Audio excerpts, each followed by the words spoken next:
Brian Robinson of Sonics Rising and John Barr of NHL to Seattle were among 13 invited by the city to join a group that will evaluate plans to convert the arena into an NBA-NHL facility. The city is negotiating with the Oakview Group's proposal to overhaul of the facility. Two founding members of websites devoted to bringing professional basketball and hockey to Seattle have been named to a community advisory group on a keyarena renovation. Brian Robinson of Sonics Rising and John Barr of NHL to Seattle were among 13 members invited by the city to join the advisory group, which will help evaluate plans to convert the arena into an NBA and NHL facility. The city is negotiating a memorandum of understanding with the Los Angeles-based Oakview Group OVG, which has proposed a $564 million overhaul of the 55-year-old facility. "I've always felt it was important for the fans to be well represented," Robinson, who runs a property management company, said Thursday. "At this point, having done this for 10 years basically, I just felt like I could contribute." A city news release said the group will help ensure a remodeled arena connects well with the surrounding neighborhood and that adequate traffic mobility and parking are included in any plan. It's also to partner with the city on developing labor agreements that support current and future workers and are inclusive of women and minorities.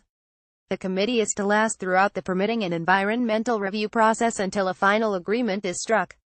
The OVG proposal must still be accepted by the Seattle City Council, which is also reviewing a second, all-private funded proposal by entrepreneur Chris Hansen to build a $600 million arena in the city's Soto district. Robinson's website once heavily favored Hansen's proposal, an initial version of which sought up to $200 million in public bond funding but was stalled by a city council vote in May 2016.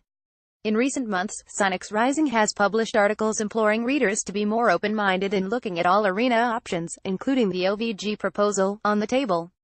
"I try not to be pro either side. I'm pro of bringing the Sonics back," Robinson said. "That's been my deal, and I think sometimes you get new information. And I think looking at the Key Arena before it had some of the world's largest arena developers involved is different than looking at it right now.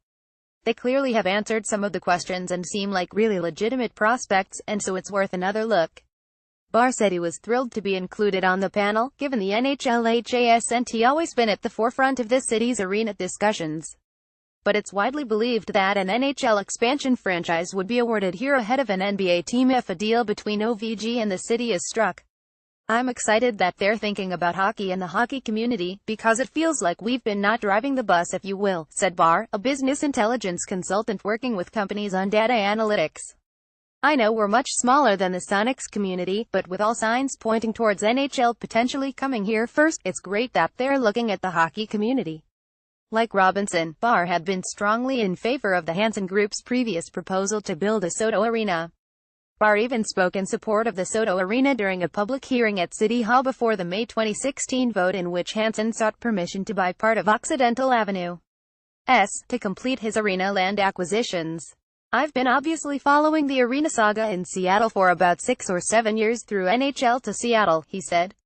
"I've always tried to be level-headed with this thing and tried not to get too emotional about any of this."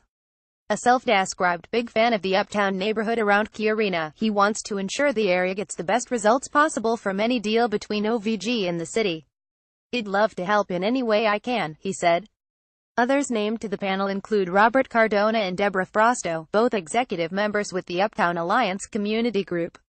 Additional group members include Ollie Garrett, president of the Tabor 100 Entrepreneurs Association, Monty Anderson of the Seattle Building and Construction Trades Council, and Andrea Coppane, CEO of the Centerstone Energy Assistance Program. Brian Curry of the Seattle Center Advisory Committee, Evan Cliffthorne of Project Belltown, Nicole Grant of the Martin Luther King County Labor Council, Jane Zalutsky of the Seattle Center Foundation, Sarah Wilkie of the Seattle International Film Festival, and Mike McQuaid of the South Lake Union Community Council also were named.